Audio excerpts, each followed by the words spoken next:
โอเคครับสวัสดีท่านผู้ชมท่านด้วยนะครับมาวันนี้นะครับ Monkey King นะครับต้องบอกว่าจัดตามใจคนดูนะครับวันนี้ผมเติมมา1,500เลยท่านผู้ชมนะขอแบบเติมเยอะหน่อยนะครับขอเติมเยอะหน่อยเติมเดียวนะครับเติมเดียวในรอบบ่ายนี้นะครับในคลิปบ่ายนี้นะครับก็มาอันนี้ต้องบอกว่าจัดตามใจคนดูนะคนดูขอเข้ามาผมก็พยายามหยิบมาเล่นให้มันได้ทุกคนนั่นแหละนะผมให้มันได้ทุกเกมที่ทุกคนอยากดูนั่นแหละแต่ว่าอาจจะยังไม่ทั่วถึงเท่าไหร่เพราะว่าทำได้แค่วันละไม่กี่คลิปนะครับเดินทางมาถึง Monkey King ที่ขอมานานมากๆแล้วแหละเกมนี้นะครับเพิ่งจะได้ทำให้ดูนะครับมาลุยกันนะครับกล้องค้างไปแล้วไอ้เหี้ยทะเลาะกับกล้องแป๊บนึง อะไรวะทะเลาะกับกล้องอีกแล้วเกมนี้ผมไม่ค่อยเข้ามาเล่นนะครับก็ไม่รู้เหมือนกันว่ามันจะดีไหมนะผมก็ไม่ค่อยเก่งของเกมนี้เลยนะครับผมไม่รู้เรื่องเลยเอาง่ายๆนะครับรู้เรื่องแต่ว่าอาจจะไม่คล่องเท่าไหร่นะครับดูหน้าเกมดูลายเกมไม่ค่อยเป็นสำหรับเกมนี้นะไม่เหมือนผมเล่นสาวถ้ำนะผมเล่นสาวถ้ำผมเล่นบ่อยนะครับแล้วผมก็พอที่จะรู้ลายเกมรู้จังหวะเกมนะครับเยอะแยะมากมายก็พอที่จะดูออกนะครับพอที่จะเดาได้บ้างนะแต่ก็ผิดบ้างถูกบ้างนั่นแหละมาก็จะเล่นเบ็ด10นี่แหละเบ็ด10เบ็ด20ไปแล้วกันนะครับถ้าทุนเหลือเยอะก็จะเบ็ด20ให้ดูกันไปปังๆนะวันนี้นะขอปังๆนะเพิบปุ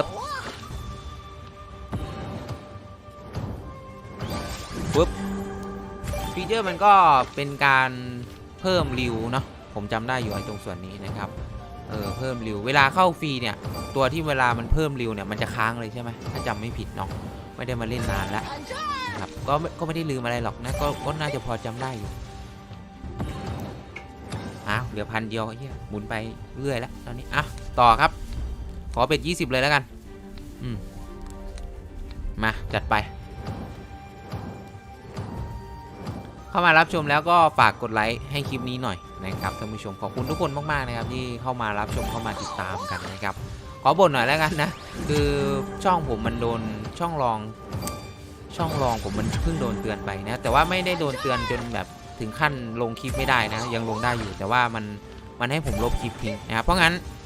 ผมอาจจะสร้างช่องเพิ่มนะครับก็ฝากท่านผู้ชมไปติดตามหน่อยนะครับแต่ว่ายังไม่ใช่เร็วๆนี้หรอกนะครับผมอาจจะสร้างเพิ่มไว้สำรองเฉยๆนะก็นั่นแหละสิ่งที่ผมกลัวก็คือผมกลัวว่าช่องผมจะบินไปแล้วผมไม่มีที่จะลงคลิปแล้วพอผมลงไปท่านผู้ชมอาจจะหาผมไม่เจออย่างเงี้ยนะเพราะว่าอาจจะช่องไม่ดังนะครับเพราะว่าการเริ่มต้นใหม่อะไรอย่างเงี้ยนะครับก็เอาเป็นว่าถ้ามันมีช่องผุดขึ้นมาแล้วฟังเสียงดีๆถ้าเป็นเสียงผมก็นั่นแหละนะครับอาจจะเป็นตัวผมเองนะครับเพราะว่าช่องเพิ่งโดนเตือนไปก็ไม่รู้ว่ะท่านผู้ชมไม่รู้ว่าจะอยู่กับช่องนี้ช่องนี้ไม่เป็นไรช่องหลักยังไม่เป็นไรแต่ช่องรองเนี่ยไม่รู้ว่าจะยืนอยู่ได้นานแค่ไหนเพราะโดนเตือนบ่อยมากนะครับช่องรองนะยิ่งคอนเทนต์อะไรนะคลิปจากทางบ้านเนี่ยโดนไปรอบนึงเพราะคลิปจากทางบ้านครับนี่แหละเหตุผลหนึ่งที่ผมยังไม่ค่อยทำคลิปจากทางบ้านเท่าไหร่นะครับแล้วก็มันโดนกับซื้อไปเรื่อยโอ้ซื้อไปเรื่อยนี่ไม่คิดว่าจะโดนนะไม่รู้ว่าโดนไอ้จังหวะไหนนะครับผมก็งงเหมือนกันไม่มีเสียงเพลงที่โดนลิขสิทธิ์นะแต่ว่าไม่รู้ว่าไปโดนจังหวะไหนเซ็งอยู่เหมือนกันนะท่านผู้ชมนะแต่ดีหน่อยดีตรงที่มันไม่ได้แบนนะครับมันเป็นแค่การเตือนนะครับเพราะฉะนั้นผมแค่กลัวเฉยกลัวว่าผมจะโดนอีก แค่นั้นแหละนะครับแต่ตอนนี้ก็ปกติไม่เป็นไรโอ้โหเวท20มันลากเลือดผมลงมาเหลือ500หายไป1,000สู้ยากว่ะเกมนี้มีใครเป็นเกมโปรดใครไหมเนี่ยแนะนำผมได้นะครับถ้าดูคลิปนี้อยู่นะแนะนำกันได้นะว่าเล่นยังไงนะครับเกมนี้ผมไปเป็น30หมดก็หมดนะแนะนำผมได้นะครับแนะนำผมได้ว่าควรเล่นยังไงดีกับเกมนี้นะครับด้วยความที่ผมเองก็ไม่ได้เก่งเกมนี้เลยนะแล้วก็ไม่ค่อยได้เล่นนะครับคือถ้าไม่ค่อยได้เล่นก็คงไม่เก่งอยู่แล้วนะครับคือเกมสล็อตมันไม่มีเล่นเก่งเล่นไม่เก่งหรอกมันอยู่ที่ดวงนะครับแต่ว่าอย่างน้อยๆเราก็น่าจะก็น่าจะมีจังหวะจับจังหวะเกมบ้างนิดหน่อยพอได้เดาทางนะครับแต่สุดท้ายก็อยู่ที่ดวงนะครับผมมาปีเกมมาแล้วเป็น30ด้วยนึกว่าจะหมดแล้วเมื่อกี้ถ้ามันหมดนี่ท่านผู้ชมจะได้ดูคลิปโง่ๆ4 นาทีเลยนะครับผมไม่เติมเพิ่มแล้วนะ ผมลงอย่างนี้เลยนะครับคือผมเติมเยอะไงเติมต้อง1,500เยี่ยหมดอย่างไวบ้าเปล่าเยี่ย1,500ผมเกือบหมดภายใน5 นาทีเหลือเชื่อเลยว่ะดีนะเข้าฟรีเบ็ด30นะครับ มาลุ้นกันว่าจะได้ไหมอ่ะตัวคูณค้างนะครับผมแล้วก็เสกวายเพิ่มได้ฟีเจอร์ของเกมนี้ก็ประมาณนี้นะครับ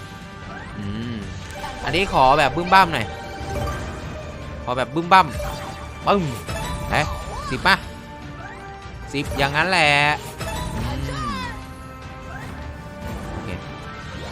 เสกอีก2ก็เท่านั้นแหละแต่ถ้าริวใหญ่ขึ้นมันก็มีสัญลักษณ์เยอะขึ้นเลยนะครับก็มีโอกาสลุ้นที่จะเข้าเยอะขึ้นนะครับโอเคได้คืนมา1,200ว่ะโอเคนะได้มา1,100ในฟรีนะครับกลับมาอยู่ที่1,200แล้วตอนนี้น่าจะคืนทุนมั้ยเนี่ยน่าจะคืนทุนได้นะคืนทุนได้ว่ะเบ็ด30ครับเบ็ด30คืนทุนได้โอเคแถมอีกโอเคบวกด้วยบวกแล้วคลิปนี้โอเคบวกมาประมาณ255 บาทได้อยู่เดี๋ยวลุยต่อนี่ครับผมมา1,500นะผมขอสัก 3,000แล้วกันเท่าเดียว1เท่าถ้าได้นะอันนี้คือขอเลย ถ้าได้ก็เอาแบบนั้นแหละ6 นาทีเล่นสักผมว่าไม่กล้าเพิ่มอีกแล้วว่ะน่าจะเบ็ด30ยาวๆแล้วกันนะเบ็ด30ยาวๆแล้วกันนะครับ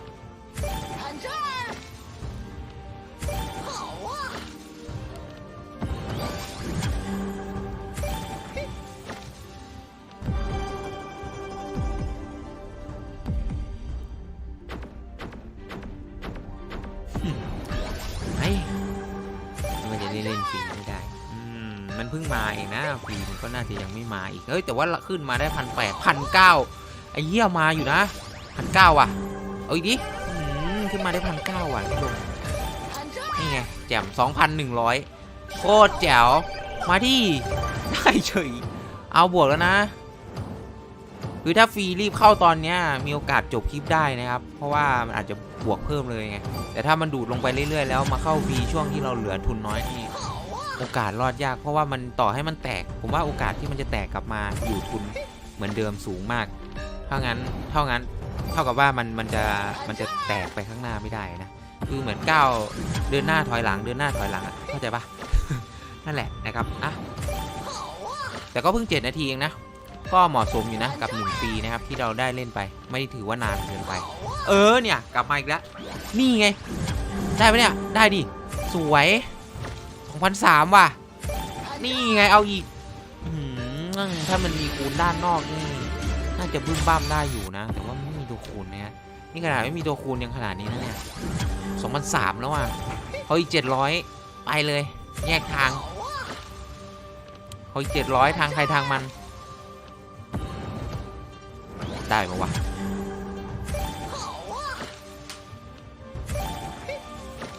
โอ้ยมาว่ะจะ 2,500 แล้วท่านผู้ชมเอาดิสวยเจไปวายเชื่อมโอ้ยได้ 2,500 แล้วเฮ้ยได้แล้วเนี่ยผมได้แล้วเนี่ยเดี๋ยวนะสแคตเตอร์2 ตัวยังไม่ลงต่อแล้วกันไม่เพิ่มแล้วนะเบ็ดนะครับเพิ่มมากกว่านี้ผมว่าดูดหมดแน่เลยขนาดเบ็ด30ผมยังกลัวเลยตอนนี้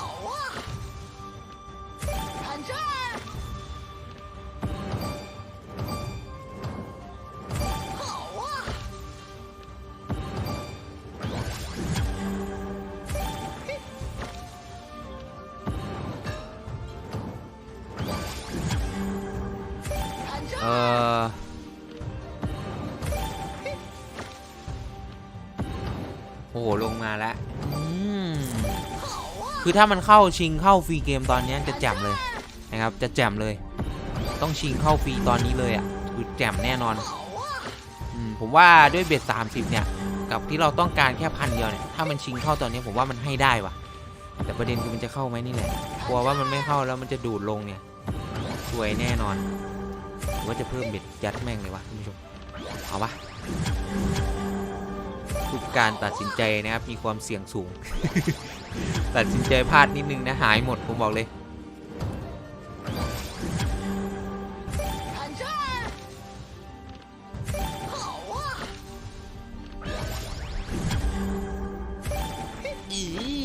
คืนมาสวยเนี่ยถ้ามันชิงเข้าฟรีตรงเนี้ยครับจบจริงนี่ไงมาดิเทกับโอ้โหเนี่ย 2,500 แล้วท่านผู้ชมเจได้อีกเนี่ย YJ A โอ้ย 2,600 เอาอีกดิได้วะไม่ได้ได้ขอลูกน้ำเต้าสแคตเตอร์เลยปั๊บโอ้โหไม่ได้2,600แต่จริงๆก็บวก1,000แล้วนะตอนเนี้ยเราบวกมา1,000แล้วนะไม่เอาเราจะเอา1 เท่าตัวขออีก400ไม่ได้ก็หมดแค่นั้นแหละมันต้องอย่างนี้ดีวะ ไม่ใช่ไม่เสียดายนะครับแต่ว่าคือเราถ้าเรามาทุนมาเยอะนะกับการทำคลิปผมมองว่าอย่างน้อยๆอ่ะก็สัก1 เท่าตัวมันก็ยังดีนะครับคือแม่นจะมาแบบได้นี่ได้หน่อยออกเลยมันก็นะคลิปมันก็ดูแบบไม่ตื่นเต้นไม่มีอะไรให้ท้าทายนะครับนี่ผมตั้งไว้ 3,000 ได้ 1 เท่าตัวของทุนในคลิปนี้ก็มันยังดูน้อยเลยนะครับผมก็อยากให้คลิปมันดูสนุกนะก็เลยแบบอยากได้สัก 3,000 ถ้า 3,000แต่จริงๆตรงนี้ก็สนุกนะ มันก็ดันได้มันอยู่นะดันขึ้นดันลงนะพลิกไปพลิกมานะครับเดี๋ยวเราเพิ่มเบ็ดไหมเราหมุนมานานแล้วปรับเบ็ดดักฟรีไหมเผื่อแบบเบ็ด50ฟรีเข้าอะไรเงี้ยนะครับลองดูปะได้เหมือนกันนะแต่ว่าเบ็ด30ก็เยอะนะสำหรับทุน 2,000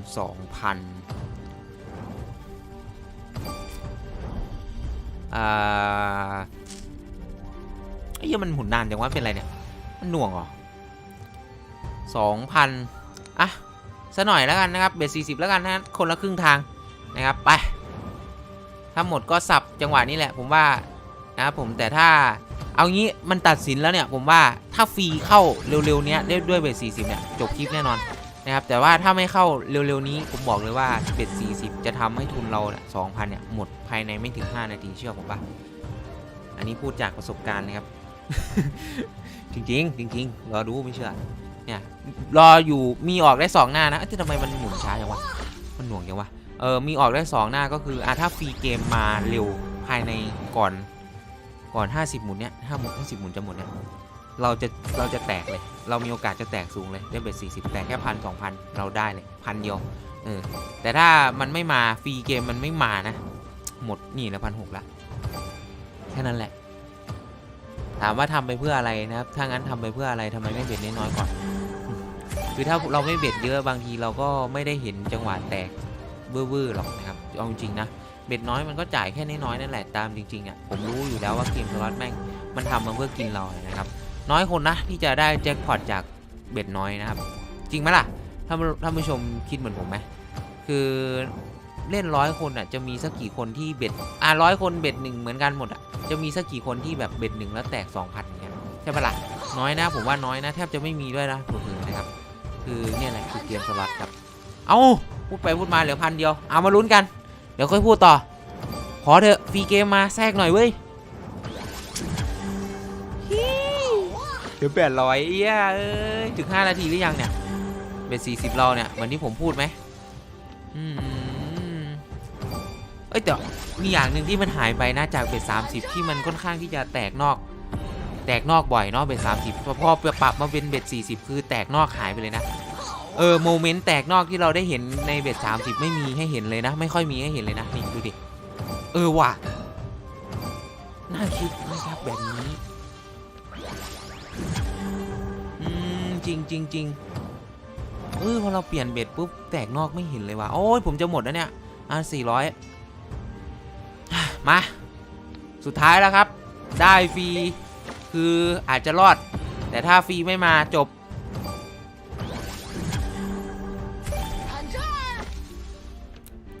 โอ้โหหน้าบิดหน้าเบี้ยวนี่ผมว่าไม่มาว่ะจบละเสียดายไหมเสียดายอยู่นะ2,600แต่ว่าเราตั้งใจจะมาแบบนี้อยู่แล้วก็นะครับตามนั้นนะคือเราหวังอยู่ที่ 3,000 ไงมันไม่ถึงก็ให้ทำไงก็ไม่ถึงนะครับก็เสียไป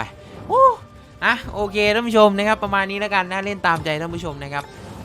สำหรับใครที่ขอเกมอื่นเข้ามาเดี๋ยวผมเล่นให้แล้วกันเนาะแต่ตอนนี้เกมนี้มังกี้คิงนะผมก็จัดให้เรียบร้อยแล้วนะครับวันนี้ไม่รอดนะครับเหมือนจะรอดนะเอาจริงๆนะเกือบจะดีนะแต่สุดท้ายไม่ดีเฮ้ยปีเกมไหมเนี่ยเกือบจะดีนะแต่สุดท้ายก็ไม่ดีนะครับโอเคประมาณนี้ท่านผู้ชมขอตัวลาแล้วกันนะครับก็เสียนะครับ ดไลค์กดติดตามนะครับเดี๋ยวกลับมาเจอกันใหม่ในคลิปเย็นแล้วกันนะครับสำหรับวันนี้คลิปบ่ายขอตัวลาไปก่อนนะครับไว้เจอกันท่านผู้ชมขอบคุณทุกคนมากๆนะครับผมที่เข้ามารับชมเข้ามาติดตามกันนะครับไว้เจอกันครับสำหรับวันนี้หยองเองขอตัวลาไปก่อนนะครับผมแล้วเจอกันครับผมบ๊ายบายครับเจอกันครับ